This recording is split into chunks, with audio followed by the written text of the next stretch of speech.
Good morning बच्चों। बच्चों, आज हम लोग पढ़ेंगे पाठ संख्या 11 के दुख कहानी के तीसरा भाग, यानी आज हमारी तीसरी कक्षा होगी इस कहानी को पढ़ते हुए। तो अभी तक हम लोगों ने पढ़ा इससे आगे की वीडियो में कि दिलीप अपने पत्नी से निराश होकर, अपमानित होकर वे मिंटो पार्क चले जाते हैं, वहाँ बैठते हैं। वहाँ कुछ देर रुकने के बाद वे 9:30 बजे वहाँ से रवाना होते हैं अपने घर के लिए।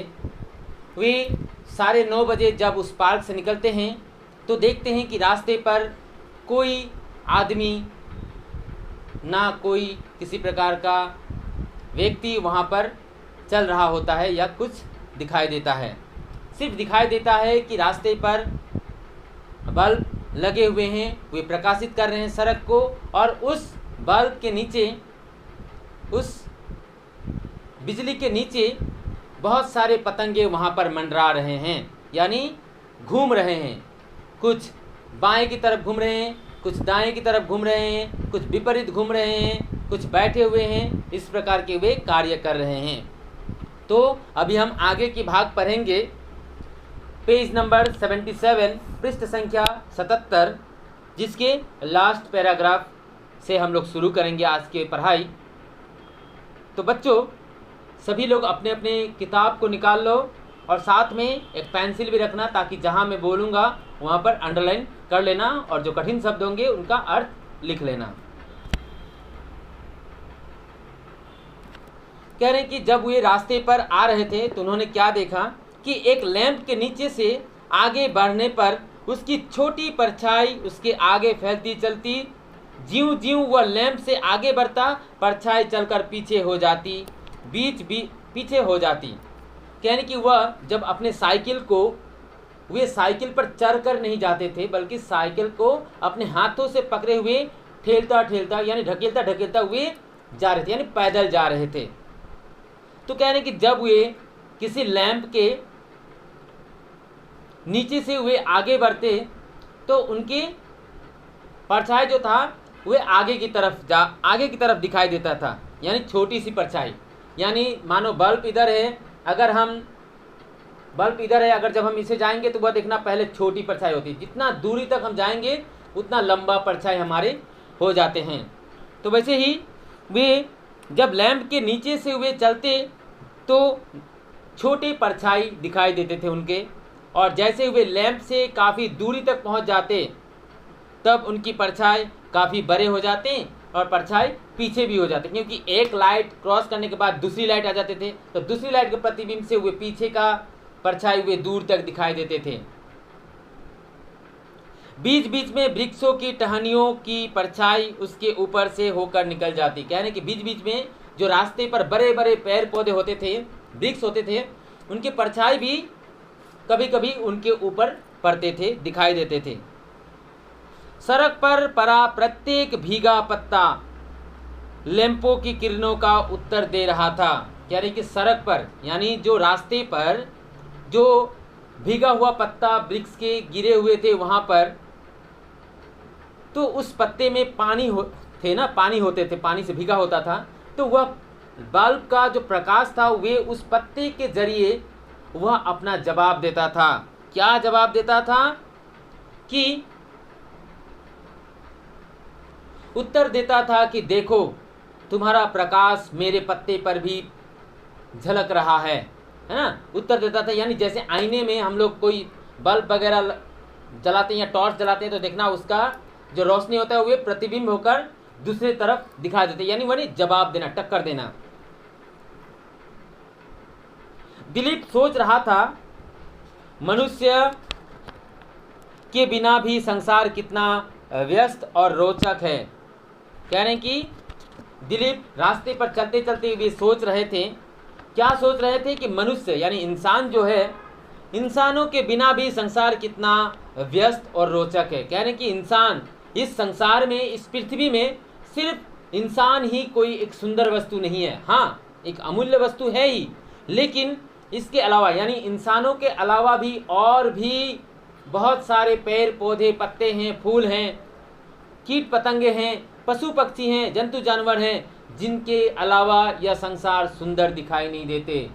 यानी सिर्फ मनुष्य से ही यह संसार सुंदर नहीं दिखाई देते, बल्कि मनुष्य के अलावा भी संसार में और भी बहुत कुछ है जो अपने कार्य में व्यस्त होता है। जैसे इंसान, मनुष्य अपने कार्य में व्यस्त रहते हैं, बिजी रहते हैं, वैसे ही हर एक प्राणी, हर एक जीव जंतु, हर एक कीट पतंग, सभी लोग अपने अपने कार्य में व्यस्त होते हैं। हालांकि वे अपने अपने तरीके से उस कार्य को अंजाम देते हैं। जैसे इंसान जो है वे क्या करते हैं, कार्बन डाइऑक्साइड छोड़ते हैं, है ना, यह उसका काम हो गया, और ऑक्सीजन ग्रहण करते हैं। वैसे ही पेड़ पौधे ऑक्सीजन छोड़ते हैं, जिस ऑक्सीजन को हम लेकर जीते हैं, और हम कार्बन डाइऑक्साइड छोड़ते हैं तो हमारे कार्बन डाइऑक्साइड को पेड़ पौधे लेकर वे जीवित रहते हैं, है ना। तो इस प्रकार दोनों के रिलेशन बहुत घनिष्ठ हो जाते हैं। फिर अगर हमारे जीवन में रोशनी नहीं होंगे तो अंधेरा में हम लोग क्या देखेंगे, हमारे आंखें होते भी हम अंधे दिखाई देंगे, है ना। तो इसलिए वह जो बल्ब है वह अपना काम कर रहा है रोशनी देने का। पत्ते जो हैं वे हमें बहुत सुंदर तरीके से हवा देते हैं, यानी पत्ते नहीं होंगे, पेड़ पौधे नहीं होंगे तो हवा भी नहीं होगी। जहाँ पे देखना ज़्यादा पेड़ पौधे होते हैं वहाँ पर देखना हवा ज़्यादा होती है, बारिश ज़्यादा होती है, वहाँ का जो वातावरण होता है वे बहुत शुद्ध होते हैं, है ना। तो वैसे ही लेखक यशपाल जी बताना चाहते हैं कि इस संसार में, इस पृथ्वी पर हर एक वस्तु, हर एक प्राणी, हर एक जीव जंतु सभी अपने अपने कार्यों में व्यस्त रहते हैं। सिर्फ इंसान ही अपना कार्य नहीं करते, बल्कि सभी लोग इस संसार में जितने सारे वस्तुएं हैं, जितने सारे चीज़ें हैं, जितने सारे जंतु जानवर हैं, वे सारे अपने अपने कार्यों में अपने अपने तरीके से व्यस्त रहते हैं।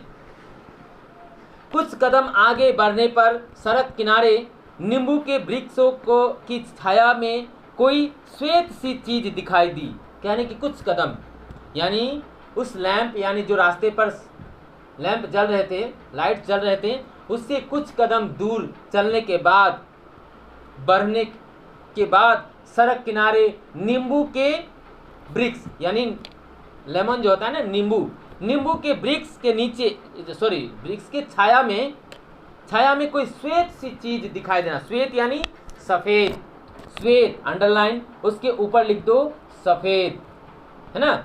तो वृक्ष की छाया में कोई श्वेत सी चीज दिखाई दी, यानी सफेद सादा सादा कुछ चीज दिखाई दिया वहां पर। कुछ और बढ़ने पर मालूम हुआ कोई छोटा सा लड़का सफेद कुर्ता पायजामा पहने एक थाली सामने रखकर कुछ बेच रहा है।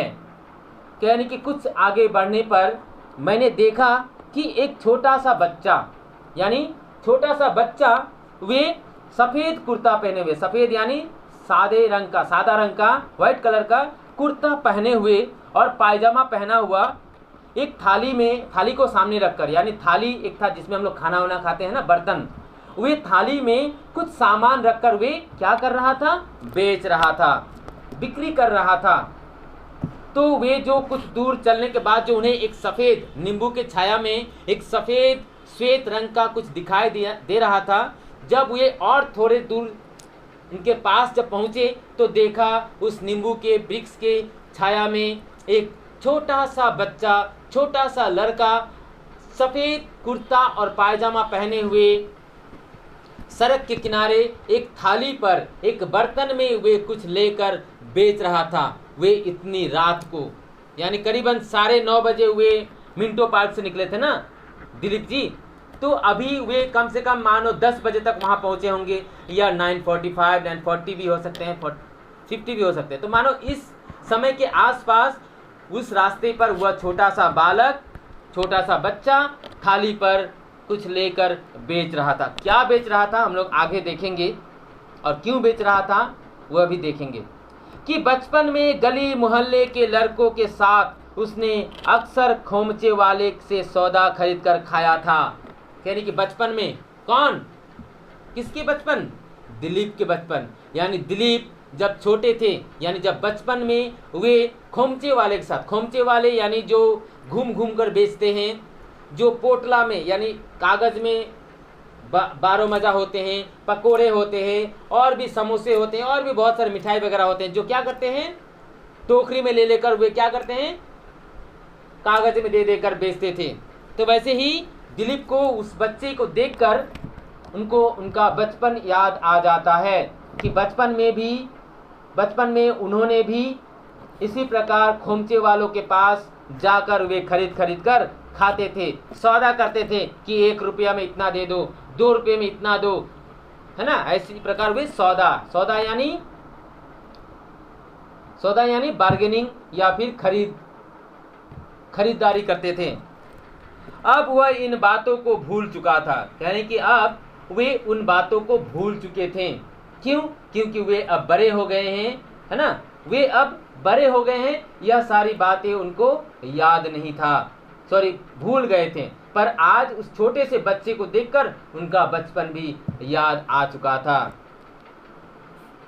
परंतु इस सर्दी में सुनसान सड़क पर जहां कोई आने वाला नहीं, यह खोमचा बेचने वाला कैसे बैठा है। दिलीप जी यानी दिलीप जो हैं वे उस बच्चे को देखकर तरह तरह के सवाल उनके मन में उठ रहे थे। वे तरह तरह की बातें सोच रहे थे कि यह सर्दी यानी ठंड के दिन में यह ठंडी हवाओं में सुनसान सड़क पर जहां कोई व्यक्ति दिखाई नहीं देता, कोई इंसान दिखाई नहीं देता, कोई जानवर दिखाई नहीं देता, उस सड़क पर जहां कोई आने वाला नहीं, यानी वहां पर कोई आने वाला नहीं, कोई जाने वाला नहीं है, और वहां वह बच्चा बर्तन पर लेकर क्या बेच रहा है, बेचने के लिए वह बैठा है। खोमचे वाले के शुद्र शरीर और आयु ने भी उसका ध्यान आकर्षित किया। यानी खोमचे वाले यानी जो वे बच्चा जो बिक्री कर रहा था ना, बेच रहा था, उसके क्षुद्र शरीर यानी वो छोटा सा बच्चा था, तो वे बच्चे का क्षुद्र यानी छोटा, है ना, छोटा सा शरीर और आयु यानी उसका जो उम्र है ना, उसका जो वयस है यानी उम्र जो है वह उसकी तरफ उनका ध्यान आकर्षित हुआ कि इतने छोटे से कम वर्ष का आयु का यह बच्चा यह सुनसान रास्ते पर सूने आसमान के नीचे वे कैसे बेच रहा है, जहाँ कोई इंसान दिखाई नहीं देता, जहाँ कोई आने वाला नहीं, कोई जाने वाला नहीं। उसने देखा रात में सौदा बेचने निकलने वाले इस सौदागर के पास मिट्टी के तेल की डिबरी तक नहीं। कह रहे कि उसने देखा, किसने? दिलीप ने देखा कि उस बच्चे के पास रात में सौदा बेचने के लिए यानी जो सामान उसने अपने साथ रखा है बेचने के लिए, उसे बेचने के लिए सौदागर के पास मिट्टी के डिबरी यानी मिट्टी के तेल के डिबरी यानी जो होता है ना, एक माटी का बना हुआ एक बर्तन होता है माटी का, उसमें मिट्टी के तेल यानी सरसों के तेल रखे होते हैं, और उसमें एक जलाने के लिए सूता बाहर होता है जिससे प्रकाशित हो सके, यानी लैंप के जैसा हुए। तो कह रहे हैं कि डिबरी यानी जिसमें एक ऐसा पात्र मिट्टी का जिसमें तेल डालकर उसमें दिया जलाया जाता है या बत्ती जलाया जाता है, क्योंकि तब ना तो कैंडल का ज़माना था, है ना। तो इसलिए कह रहे हैं कि उसके पास एक मिट्टी के बत्ती भी नहीं थे, मिट्टी के तेल के बत्ती भी नहीं थे, जिससे वह वहाँ पर कोई ग्राहक वहाँ पर आए। समीप आकर उसे देखा, वह लड़का सर्द हवा में सिकुड़ कर बैठा था। जब दिलीप धीरे धीरे चलते हुए वे उस बच्चे के पास पहुँचे तो देखा वह बच्चा सिकुड़ कर यानी ठंड, जब बहुत ज़्यादा ठंड लगता है तो हम क्या करते हैं, अपने आप को समेट लेते हैं, यानी ठंड से बचने के लिए अपने आप को ऐसे करके बैठ जाते हैं। वैसे ही वह बच्चा भी ठंड से, दर्द से, वे सर्द से सिकुड़ कर बैठा हुआ था उसी सड़क के किनारे। दिलीप के समीप आने पर उसने आशा की एक निगाह उसकी ओर डाली और फिर आंखें झुका ली। कह रहे कि दिलीप के समीप आने पर यानी दिलीप जब उस बच्चे के सामने आ पहुंचा, तब उस बच्चे ने एक आशा भरी नज़रों से, यानी आशा, किस प्रकार की आशा, किस प्रकार की आकांक्षा, है ना, उस बच्चे को आशा थी कि चलो कोई एक ग्राहक आया है जो मेरा इस सौदा को स्वीकार करेगा और वे खरीदेगा और मेरी सामान बेचा जाएगा। वे एक आशा भरी नज़रों से दिलीप की तरफ देखता है और देखते ही वे शर्म के मारे अपनी आंखें जो है, अब निगाह यानी आंखें, जो पहले उठाकर देखा क्या इंसान है, तो फिर उसने उसे देखकर अपनी नजरें नीचे की तरफ झुका लिया। दिलीप ने और ध्यान से देखा। दिलीप जब उसके पास पहुंचा तो उसने और भी ध्यान से देखा उस बच्चे को। लड़के के मुख पर खोमचा बेचने वालों की चतुरता न थी, बल्कि उसकी जगह थी एक कायरता। कहने कि उन्होंने उस बच्चे के मुख पर काफ़ी समय तक वे देखने के बाद उन्हें उस बच्चे के चेहरे पर खोमचा बेचने वाला जो चतुरता, यानी कुछ हम लोग बेचते हैं, कुछ सामान अगर हम बेचते हैं, चाहे वह बड़ा सा दुकान हो या छोटा मोटा दुकान हो, झोपड़ी का दुकान हो, या फिर रास्ते पर ही हम लोग कुछ सामान वगैरह बेचते हैं, तो बेचने के लिए क्या आवश्यकता है? चतुरता यानी चालाकी, बातें करने का टेक्निक्स वगैरह, वे सारे जो पॉलिसी होते हैं वह हमें सीखना पड़ता है, वह हमें यूटिलाइज करना पड़ता है जब हम कोई बिजनेस वगैरह करते हैं, चाहे वो छोटा हो या फिर बड़ा से बड़ा हो। तो दिलीप कह रहे हैं कि उस बच्चे के मुख पर वे चतुरता दिखाई नहीं दे रहा था, वे चालाक दिखाई नहीं दे रहे थे, एकदम भोला भाला था, बल्कि उसकी जगह उसके चेहरे पर कायरता यानी डर, एक डर दिखाई दे रहा था कि यह सूनी रात में कहीं कोई जंगली जानवर, कोई इंसान आकर उसे किडनैप न कर ले, उसे कोई धर दबोच कर न छीन ले। इस प्रकार उसके चेहरे पर कायरता नजर आ रही थी। उसकी थाली भी खोमचे का थाल न होकर घरेलू व्यवहार की एक मामूली हल्की मुरादाबादी थाली थी, क्योंकि वह लड़का कोई बिजनेसमैन नहीं था, कोई व्यापारी नहीं था, है ना। वे तो था बस घर का कुछ सामान आकर वे बेचा करता था। तो वह बच्चा जिस थाली में वह सामान लेकर बैठा था बेचने के लिए, वह थाली भी कोई बिजनेस करने के लिए थाली नहीं था, बल्कि वह थाली घर का मामूली थाली थी जिसमें लोग खाना वगैरह खाते हैं। वे मामूली थाली में हल्की मुरादाबादी थाली थी, यानी हल्की यानी बहुत पतला सा थाली था, है ना। मुरादाबादी यानी मुरादाबाद के थाली, मुरादाबाद में बनी हुई जो थाली होते हैं, वह थाली में वह कुछ सामान रखकर बेच रहा था। क्या सामान बेच रहा था वे हम आगे देखेंगे। तराजू भी न थी। तराजू यानी जो पल्ला पत्थर होते हैं ना, जिसमें एक तरफ 1 किलो, आधे किलो, 200 ग्राम, 100 ग्राम का पत्थर रखे जाते हैं और एक तरफ सामान रखे जाते हैं, आटा, चावल, दाल, चीनी, यह सारे सामान वगैरह रखकर वे बेचे जाते हैं। तो उसके पास कोई तराजू यानी पल्ला पत्थर, वेट मापने के लिए कोई सामग्री नहीं था। थाली में कागज के 8 टुकड़ों पर पकोड़े के बराबर ढेरिया लगाकर रख दी गई थी। यानी कि थाली यानी जो थाली था, जो प्लेट था, उसमें 8 टुकड़े कागज थे, यानी एक कागज के 8 टुकड़ा करके वे कागज को उस थाली में रखे थे और उस 8 भागों पर बराबर के यानी सेम यानी एक कागज पर 4 पकोड़े थे। फॉर एग्जाम्पल हम लोग यह अंदाजा लगा लेते हैं कि एक कागज पर मानो 4 पकोड़े, है ना,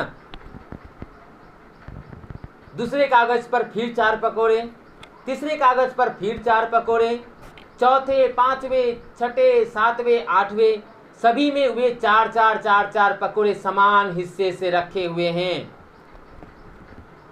दिलीप ने सोचा इस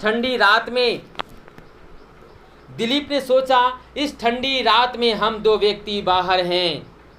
दिलीप जब पहले वे मिंटो पार्क से वापस लौट रहे थे तो उन्होंने सोचा इस अंधेरी रात में कोई नहीं है, सिर्फ मैं अकेला ही इस रास्ते पर चल रहा हूँ। लेकिन जैसे वे थोड़ी देर बाद वे वहाँ तक पहुँचते हैं तो देखते हैं कि वे अकेले नहीं बल्कि और एक बच्चा भी रास्ते पर है।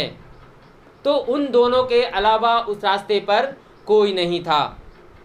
वह उसके पास जाकर ठिठक गया। वह उसके पास जाकर ठिठक गया, यानी वहीं पर रह गए।